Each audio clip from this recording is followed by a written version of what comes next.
Jumpa lagi saudara-saudariku yang terkasih, kembali Anda bertemu dengan saya, Pastor Igo Walerubun MEC, dalam kisah para orang kudus setiap hari. Tanggal 21 Agustus, Santo Pius ke-10, Paus dan pengaku iman, Giuseppe Melchiorre Sarto.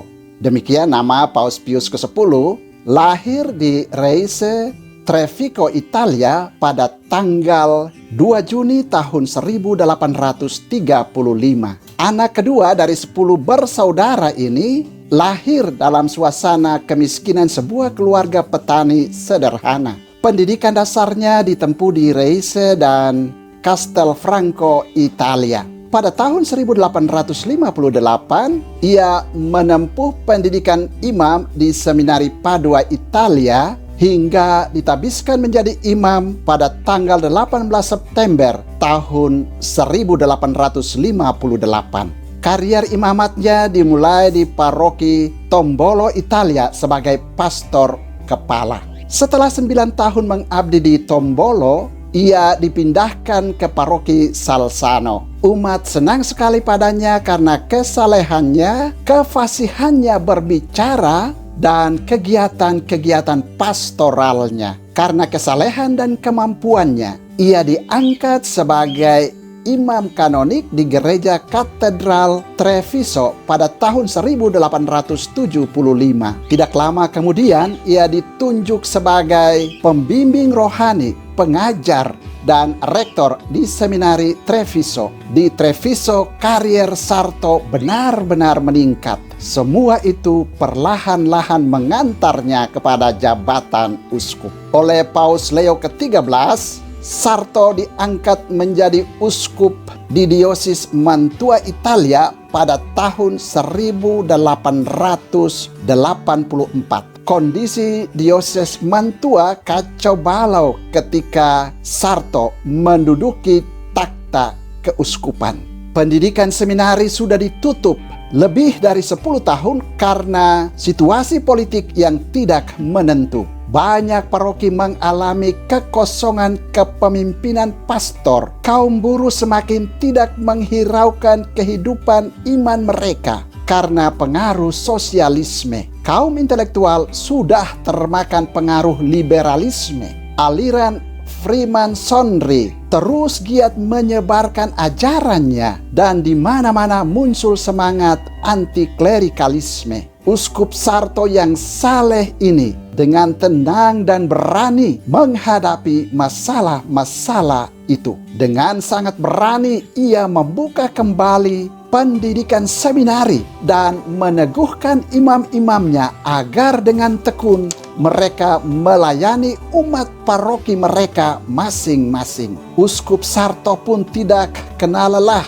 mengadakan kunjungan pastoral ke semua paroki untuk mengenal dari dekat situasi umatnya. Di mana-mana ia berkhotbah dan berjuang mengembalikan umatnya kepada penghayatan iman yang benar. Kunjungan pastoralnya itu menggerakkan dia untuk mengadakan suatu sinode di Mantua. Sinode itu diselenggarakan pada tahun 1888 dan berhasil merumuskan sebuah pedoman kerja dioses yang baru untuk membangkitkan kembali kehidupan rohani umat seluruh dioses. Tuhan ternyata memberkati karya Uskup Sarto. Di seluruh dioses lahirlah kembali suatu semangat baru untuk menghayati iman Kristiani. Antara negara dan gereja terjalin suatu hubungan yang baik. Pengajaran katekismus bagi orang dewasa dan anak-anak digalakan di seluruh dioses. Perkawinan Katolik ditegakkan kembali dan anak-anak sudah bisa menerima komuni pertama sejak mereka remaja. Melihat keberhasilan karya Uskup Sarto, Paus Leo ke-13 mengangkat Sarto menjadi kardinal pada tanggal 12 Juni tahun 1893. Tidak lama kemudian Paus Leo mengangkatnya menjadi Batrik Venesia. Di Venesia, Sarto tidak menemui banyak masalah. Namun ia mengadakan beberapa pembaruan di bidang pendidikan seminari, musik liturgi, dan metode pewartaan. Pelajaran agama yang dilarang oleh kaum Freemasonry diberikan lagi di sekolah-sekolah umum. Gereja Venesia benar-benar cerah di bawah kepemimpinan Patrick Sarto. Sepeninggal Paus Leo ke-13, para kardinal memilih Kardinal Giuseppe Melchiorre Sarto menjadi paus. Mulanya ia menolak menerima jabatan mulia itu. Dengan rendah hati, ia meminta para kardinal agar tidak memilihnya menjabat martabat gerejawi yang luhur itu. Namun karena desakan para kardinal, Sarto pun akhirnya menerima juga jabatan itu. Ia secara resmi menduduki takhta Petrus pada tanggal 9 Agustus tahun 1903. Tekadnya yang utama sebagai wakil Kristus di dunia ialah membarui segala sesuatu di dalam Kristus. Dua peristiwa penting yang mewarnai masa pontifikatnya adalah pertama, pemisahan antara gereja dan negara di Prancis yang mengakibatkan hampir seluruh kekayaan gereja dirampas oleh pemerintah, tetapi sebaliknya memberikan kebebasan penuh kepada gereja dari kekuasaan sipil. Dan yang kedua, kutukan terhadap gerakan filsafat dan teologi aliran modernisme. Paus Pius ke-10 yang takut akan merosotnya otoritas rohani gereja mencela bahkan mengutuk aliran modernisme itu. Dalam Decret Lamentabili dan ensiklik Pascendi Dominici Gregis, Paus Pius ke-10 secara resmi mengutuk modernisme. Sikap paus yang kelewat tegas ini mengakibatkan banyak pembantunya yang licik menggunakan kesempatan dan cara-cara yang tidak terpuji, bahkan tidak halal untuk ahli-ahli teologi yang berpikiran maju terhadap kegiatan kerasulan awam, khususnya di bidang sosial dan politik. Pius ke-10 selamanya bersifat curiga. Di samping ketegasannya itu, patut dicatat pula bahwa Pius ke-10 juga melakukan berbagai tindakan penting yang membantu gereja bersikap luwes dan adaptif dengan situasi dan tuntutan zaman.